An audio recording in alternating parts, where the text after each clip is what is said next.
Namaste, I'm JV Dr. Sapna Gehlot and my session is on Jayaprakash Narayan ji के लोकतंत्र संबंधी विचार।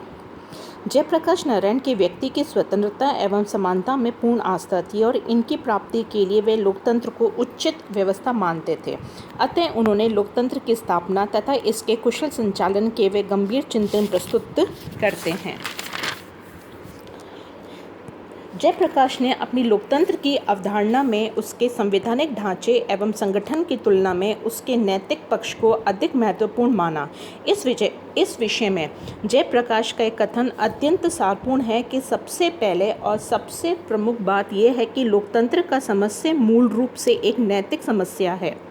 लोकतंत्र के लिए संविधानों, शासन प्रणालियों, दलों एवं निर्वाचनों इन सब का महत्व है, किंतु जब तक जनता में समुचित नैतिक और आध्यात्मिक गुण विकसित नहीं हो सकते, तब तक सर्वोत्तम संविधान तथा राजनीतिक प्रणालियां भी लोकतंत्र को सफल नहीं बना सकती। जयप्रकाश के लोकतंत्र संबंधी समस्त चिंतन को दो मुख्य भागों में बांटा जा सकता है। पहला है पाश्चात्य उदारवादी लोकतंत्र पर जयप्रकाश के विचार और दूसरे हैं जयप्रकाश द्वारा प्रतिपादित लोकतंत्र के अवधारणा।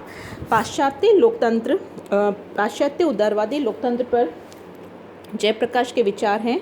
पाश्चात्य उदारवादी लोकतंत्र को एक विशिष्ट विकसित रूप संस्थात्मक लोकतंत्र है और जयप्रकाश ने मुख्यतः इसी के प्रसंग में पाश्चात्य लोकतंत्र की समीक्षा की है। सामान्यतः संस्थात्मक लोकतंत्र को उत्तरदायी शासन व्यवस्था बताया जाता है और इस आधार पर इसे उदारवादी लोकतंत्र का सर्वोत्तम रूप भी कहा जाता है, किंतु जयप्रकाश ने संसदीय लोकतंत्र की आधारभूत कमियों को प्रकट करते हुए इसकी कटु आलोचना भी की है। ये उल्लेखनीय है कि हम भारतीयों के लिए जयप्रकाश के इन विचारों का विशेष महत्व है, क्योंकि हमें संसदीय लोकतंत्र को एक आदर्श लोकतांत्रिक शासन प्रणाली के रूप में अपनाया है। संक्षेप में अगर हम इसके कुछ आधार देखेंगे तो यह है कि पाश्चात्य उदारवादी लोकतंत्र की आलोचना की है, जैसे कि लोकतांत्रिक नैतिक मूल्यों व आदर्शों की प्राप्ति में असमर्थ है। यद्यपि एक विचारधारा के रूप में पाश्चात्य उदारवादी लोकतंत्र इन नैतिक मूल्यों एवं आदर्शों को स्वीकारता है, किंतु व्यवहार में वह इस महान लक्ष्य को प्राप्त करने में असफल रहा है। व्यक्ति व समाज के पारस्परिक संबंधों के बारे में त्रुटिपूर्ण दृष्टिकोण है। उदारवादी लोकतंत्र का व्यष्टिवादी दृष्टिकोण व्यक्तियों के बीच और व्यक्ति व समुदाय के बीच मतभेद, तनाव एवं संघर्ष बढ़ाने वाला है, जो लोकतंत्र की मूल भावना के विपरीत है। नेक्स्ट, अल्पमतीय शासन की स्थापना। उदारवादी लोकतंत्र के समर्थन इसकी प्रशंसा में अब्राहम लिंकन के इस कथन को दोहराते हैं कि जनता के लिए तथा जनता द्वारा शासन है, किंतु वास्तव में ये संपूर्ण जनता का शासन तो दूर, जनता के बहुसंख्यक भाग का शासन भी नहीं होता है। इसका प्रमुख कारण यह है कि उदारवादी लोकतंत्र, जिसे सिद्धांत में जनता कहता है, व्यवहार में उसकी अपेक्षा करता है। इस चुनाव प्रणाली द्वारा जिस संसद तथा सरकार का गठन होता है, वह संपूर्ण जनता तो दूर, मतदाताओं के बहुमत का भी प्रतिनिधित्व नहीं करती है। वास्तव में ये अल्पमतीय होती है, जो लोकतंत्र की आधारभूत धारणाओं का निषेध है। नेक्स्ट, इसमें आता है कि केंद्रीयकरण की प्रवृत्ति संबंधी दोष। लोकतंत्र अपनी प्रकृति से ही सत्ता के विकेंद्रीकरण में विश्वास करता है। इस स्थिति से ही सत्ता पर जनता का वास्तविक नियंत्रण हो सकता है, किंतु संसदीय लोकतंत्र में व्यवस्थापिका व कार्यपालिका की शक्तियों का केंद्रीकरण दिख पड़ता है। संसदीय लोकतंत्र में मतदाता जिस संसद को चुनते हैं, व्यवहार में उसकी समस्त विधायी शक्तियों का केंद्रीकरण मंत्रिमंडल में हो जाता है। जयप्रकाश के अनुसार संसदीय लोकतंत्र में सर्वाधिक गंभीर दोष है इसकी मौजूद केंद्रीकरण की प्रवृत्ति। इस केंद्रीकरण की प्रवृत्ति के कारण शासन की नीतियों के निर्माण पर जनता पर कोई प्रत्यक्ष एवं प्रभावशाली नियंत्रण नहीं रहता है। व्यवहार में सत्ता पर मंत्रिमंडल व नौकरशाही का निर्बाध अधिकार की स्थापना हो जाती है, जो अपनी संख्या की दृष्टि से एक छोटा वर्ग होता है। वस्तुतः केंद्रीकरण की प्रवृत्ति के कारण संसदीय लोकतंत्र एक निर्वाचित अल्पतंत्र में बदल जाता है। इसका नेक्स्ट टॉपिक आता है कि राजनीति, इसमें जो चल रहा है इसके लोकतंत्र में विशेषताओं में, कि राजनीतिक दल प्रणाली से संबंधित दोष है। जयप्रकाश के अनुसार संसदीय लोकतंत्र एक गंभीर दोष ये है कि इसका संचालन दलीय आधार पर ही किया जाता है। दलों की उपस्थिति संसदीय लोकतंत्र को अनेक प्रकारों से दूषित करती है। राजनीतिक दलों की स्थापना राष्ट्रीय एकता एवं हितों की रक्षा के नाम से होती है, किंतु वे व्यवहार में सर्वाधिक हानि इन्हीं क्षेत्रों में करते हैं। इसका मुख्य कारण ये है कि प्रत्येक दल सत्ता की राजनीति में विश्वास रखती है और इसलिए वे राष्ट्रीय एकता व हितों की व्याख्या अपने दलीय हितों के अनुरूप रहता है। जयप्रकाश के शब्दों में राजनीतिक दल प्रणाली जनता की स्थिति में भेड़ जैसी निर्बल बना देती है, जब जनता का एकमात्र कार्य हो जाता है कि एक निश्चित समय के बाद एक गडरिये का चुनाव करना जो उनके हितों की देखरेख कर सके। संसदीय लोकतंत्र में सिद्धांत रूप से संसद को जनप्रतिनिधि संस्था कहा जाता है, किंतु व्यवहार में इसके समस्त कार्यवाही दलीय आधार पर होती है और इसमें निर्णय भी दलीय आधार पर ही लिए जाते हैं। उपरोक्त स्पष्टीकरण से ये कहा जाता है कि संसदीय लोकतंत्र में दलीय व्यवस्था के कारण शासन में जनता की भागीदारी नाम मात्र की होती है और सत्ता का वास्तविक प्रयोग राजनीतिक दलों द्वारा किया जाता है। नेक्स्ट, इसमें चुनाव प्रणाली संबंधी दोष। जयप्रकाश के अनुसार संसदीय लोकतंत्र में जिस चुनाव प्रणाली को अपनाया गया है उसमें अनेक गंभीर दोष हैं और इन दोषों के कारण वह अपने लोकतांत्रिक उद्देश्यों की प्राप्ति में असफल रहा है। चुनाव क्षेत्र में अत्यंत बड़े होते हैं और प्रत्येक चुनाव क्षेत्र में लाखों मतदाता होते हैं, अतः उम्मीदवारों व मतदाताओं में कोई प्रत्यक्ष संबंध नहीं हो पाता है। इस प्रकार लोकतंत्र व्यवहार में धनिकतंत्र में बदल जाता है। इस स्थिति में चुनाव जनता को राजनीतिक दृष्टि से शिक्षित एवं प्रबुद्ध बनाने के स्थान पर सार्वजनिक नैतिक मूल्यों का अवमूल्यन एवं पतन करते हैं। प्रायः ये कहा जाता है कि संसदीय लोकतंत्र में चुनावों के माध्यम से जनता राजनीतिक दलों की राजनीतिक, सामाजिक व आर्थिक नीतियों पर निर्णय करती है।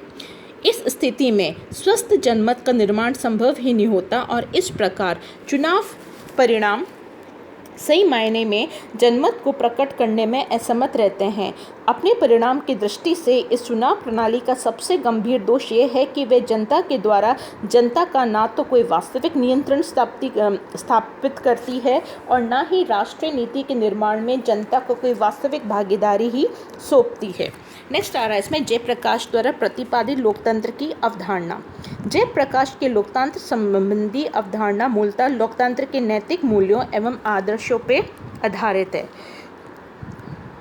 उन्होंने इस नैतिक मूल्य व आदर्शों को लोकतंत्र के साध्यों के रूप में मान्यता दी और उन्होंने ऐसे वातावरण व संस्थाओं की स्थापना पर बल दिया जो सही मायने में इन लोकतांत्रिक साध्यों की प्राप्ति में आवश्यक है।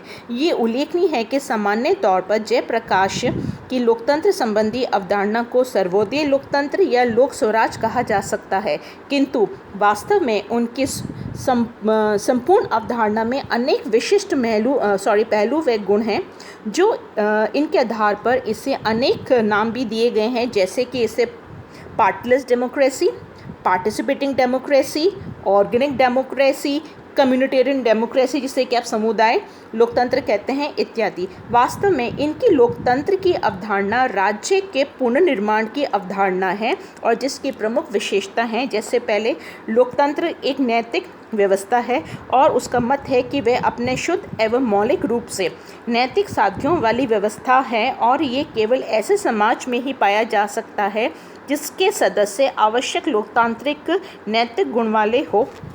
जयप्रकाश ने लोकतंत्र के सफल संचालन के लिए जिन नैतिक गुणों का उल्लेख किया है वे गांधीवादी व सर्वोदय परंपरा के अनुरूप है। अतः इन गुणों में सरल व सीमित आवश्यकताओं वाले जीवन को व्यतीत किए जाने के गुण को भी सम्मिलित किया जा सकता है और जिसका विशेष महत्व है। जयप्रकाश का ये निष्कर्ष है कि वास्तविक लोकतंत्र की स्थापना के लिए लोकतंत्र एक नैतिक साध्यों को पूर्ण महत्व दिया जाना आवश्यक है और इन साध्यों की प्राप्ति तभी हो सकती है जब व्यक्तियों में आवश्यक नैतिक गुण हो। ऐसे व्यक्ति की उस सामुदायिक जीवन की स्थापना करने में समर्थ होते हैं जिसका संगठन लोकतंत्र के साध्यों या नैतिक साध्यों के रूप में होता है। इसमें लोकतंत्र का सत्ता आधार बहुत व्यापक होता है।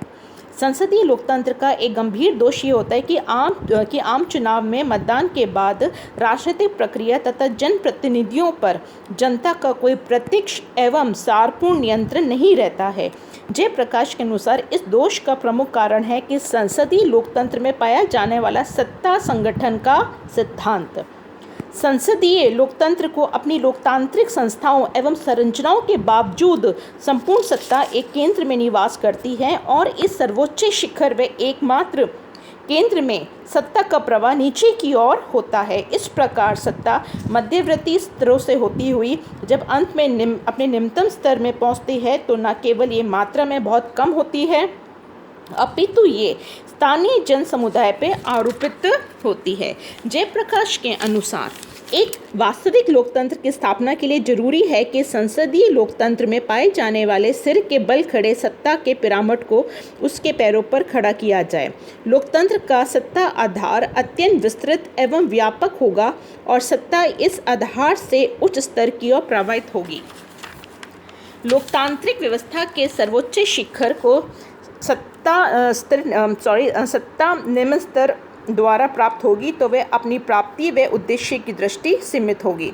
नेक्स्ट इसमें सामुदायिक लोकतंत्र में सत्ता के विकेंद्रीकरण की योजना है और इसमें एक 5 स्तरीय योजना प्रस्तुत की है, जैसे कि ग्राम स्तर, क्षेत्रीय स्तर, फिर उसमें जिला स्तर और प्रांतीय स्तर और सबसे उसके ऊपर आता है राष्ट्रीय स्तर। निष्कर्ष में आप ये कह सकते हैं कि जयप्रकाश नारायण की जो प्रजातंत्र संबंधी अवधारणा है लोकतंत्र के सामुदायिक एवं सावयवी रूप से स्वीकारती है। इस दृष्टि से जयप्रकाश की लोकतंत्र की अवधारणा को परंपरागत लोकतांत्रिक राज्य व्यवस्था के पुनर्निर्माण की अवधारणा कहा जा सकता है। उनकी लोकतांत्रिक ग्राम व्यवस्था में ग्राम सभा सत्ता के पिरामिड का वास्तविक आधार है और सत्ता और शिक्षा की ओर घटती जाती है। अतः आप ये कह सकते हैं, ये स्थिति को कहा जा सकता है कि अपनी समस्त श्रेष्ठताओं के बावजूद जयप्रकाश की लोकतंत्र की अवधारणा अव्यावहारिक है।